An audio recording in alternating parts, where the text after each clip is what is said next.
So I'm gonna be honest with y'all. There are a lot of times where I'm recording these videos. I've done 29 of these videos so far for the season, where I just want to give up, man.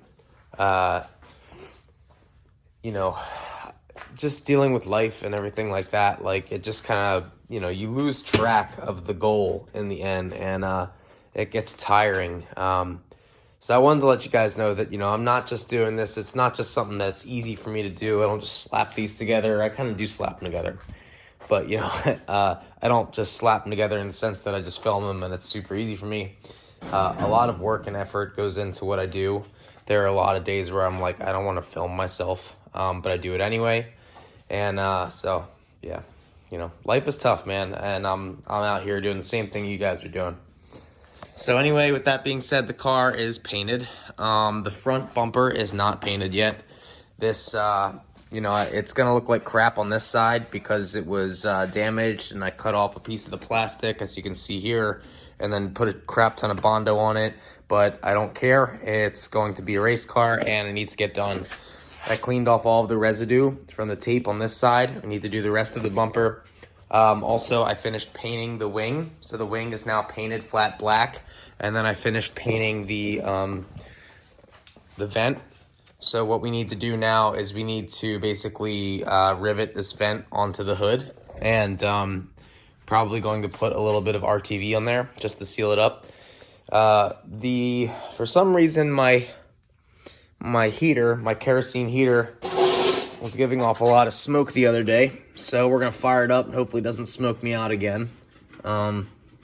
But yeah, that was happening. So it's cold in here, but we're gonna get stuff cracking. All right. Okay, we have the vent on. So the vent sticks up a little bit there, and it sticks up a little bit here. Now this vent is a 12 by 12 HVAC duct from Home Depot.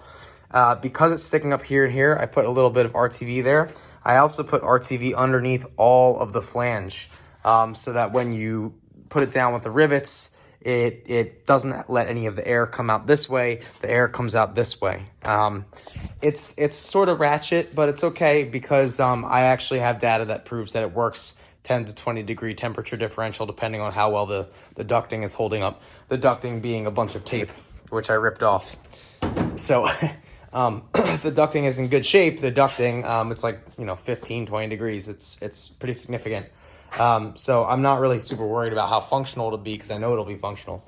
This wing, on the other hand, so the wing we got mounted, these rubber things here are to prevent it from breaking the glass when the trunk opens. Problem that I have with the wing now, and I believe this is a problem that I had prior to even remounting the wing, like I believe I had this problem a long time ago, is that the wing sits a little bit too far to the right. It's hard to notice on the camera, but it sits a little bit too far to the right from this view. Reason for that being the holes are not perfect. They're not drilled perfectly. This is one of the reasons why I said I don't really care too much about the trunk, because if you can see, it's getting all warped because I'm bolting this wing down as much as possible. It's creating a lot of flexion in that trunk. So I'm not super worried about having a super clean trunk. For the sake of time, especially given that the car ran pretty well last season, aero-wise with that wing where it was at, I might just send it. And again, it's in the spirit of kind of like time and making sure that the car goes together so that we can have a race car for the first event of the season. And so, yeah, here's kind of what it looks like right now. So it has a wing on it. It's all painted red. We still need to get the hood mount pin, the hood pins on. They are right here somewhere. Okay, gonna make me look like a jerk off. Okay, here they are. So these still need to get mounted on. The hood is not even tightened.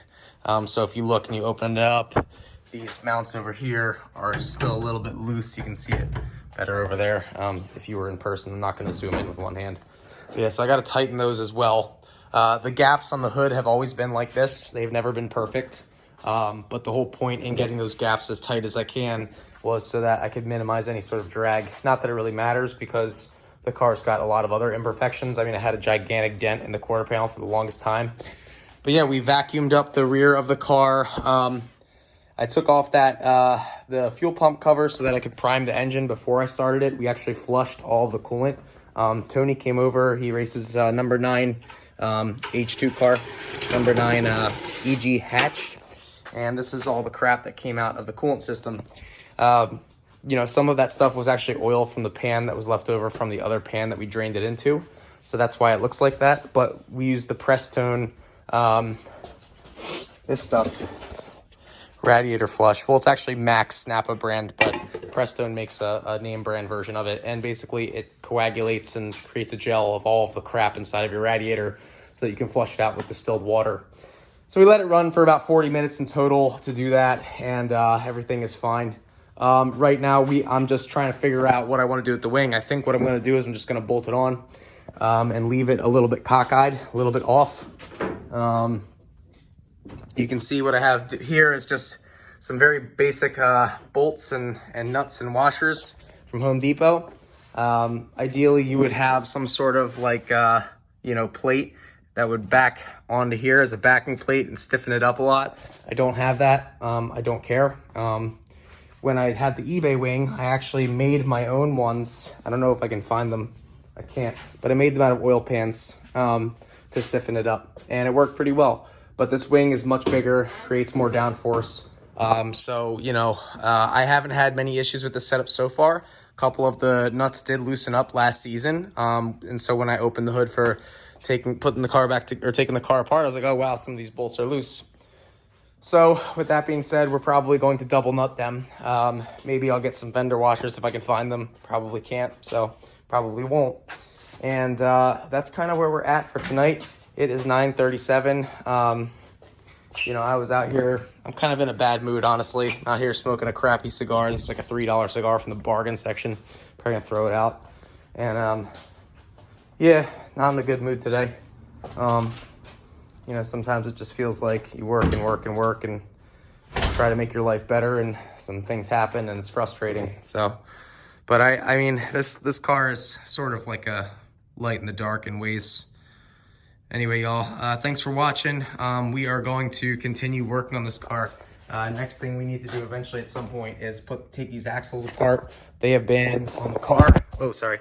Those axles have been on the car for, I think, 4 years. And they're just rebuilt OEM axles that came with the Integra that I used to B-swap this car originally. And I just put red line grease in them. Haven't ever touched them. So I got to take them apart and make sure they're okay because, due diligence. But, I mean, I could probably run them again and be fine. But yeah, that's where we're at for now. Appreciate you guys watching. And again, the car is getting somewhere.